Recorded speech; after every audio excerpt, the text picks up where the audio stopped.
Here is a tutorial on how to make your own magic shell that tastes the exact same as it does from the store.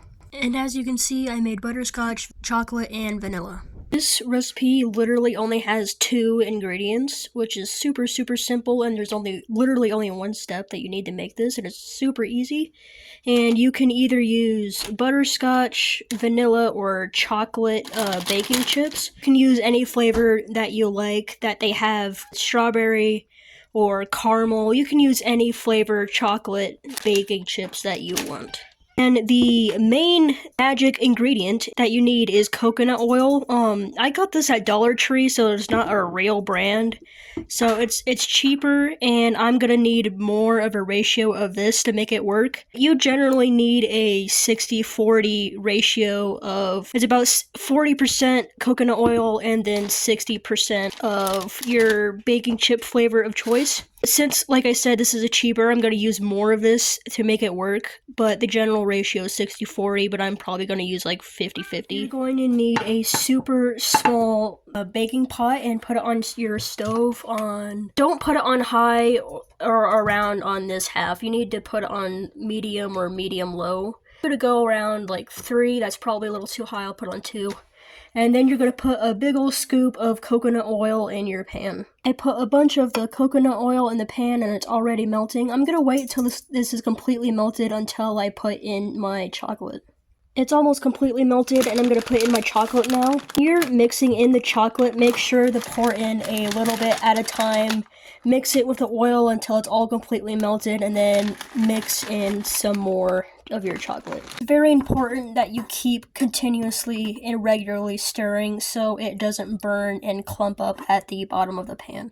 But keep mixing until it's all completely melted and mixed together, and then add more chocolate as needed. That's literally all you need to do. That's the complete recipe. It's just coconut oil and chocolate, baking chocolate melted and mixed together, and that's literally it. I'm actually gonna mix in a little bit of the rest of the butterscotch and a little bit of salt to give it a more buttery caramel chocolate salty flavor. It's very important that you cook this on low. If you have it too high, the magic shell will clump up and then burn, and it will be too thick. So it's very important that you have it on low and stir it continuously. And if your magic shell looks too thick, you can just add more oil to loosen it up a little bit if you accidentally add too much chocolate. I would actually recommend using a fork to mix this, so the prongs of the fork act like a whisk, and it makes sure to mix everything together pretty well. When it's done, it should be pretty liquidy but a little thick at the same time. I think I'm good to finish this. This is done. And turn off your stove. And I am using to store these maraschino cherry jars, which is perfect. This lasts a pretty long time. So I'm going to take this off the stove and very carefully pour it into my cherry jar if I don't spill it. Don't immediately serve this on your ice cream after you get it off the stove. I would wait actually like 30 minutes to an hour for it to cool down. Let this cool off for a while until it's room temperature, and then you can serve it on your ice cream. Here is my ice cream fresh out of the freezer, and I'm actually going to try all of the magic shell that I made.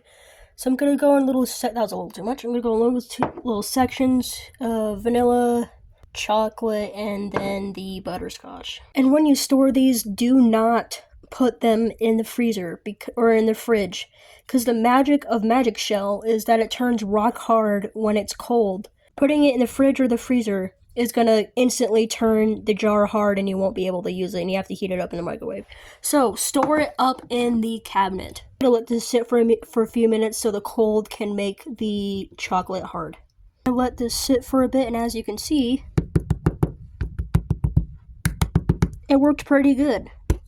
And it's a little too good.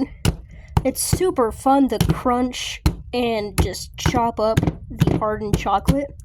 And this tastes the exact same as the magic shell that you get from the store, like literally the exact same. And it's super easy to make.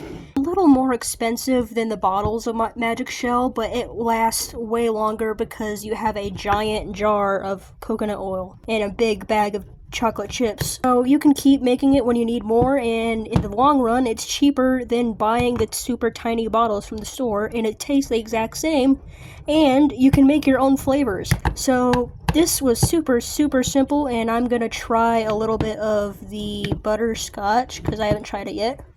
That tastes pretty good. And the vanilla, if I can find it, is over here. Really good. This is really good. One thing I forgot to say in the video that I'm adding here at the end is if your magic shell sits in the cabinet for a while before you use it, it probably will harden up a little bit, but not like get rock hard. It will be a little stiff and pasty. So you can just put it in the microwave for like 10 seconds and it will be fine again. And this is such a better alternative than buying it from the store because there's not a million different additives and preservatives and chemicals in it.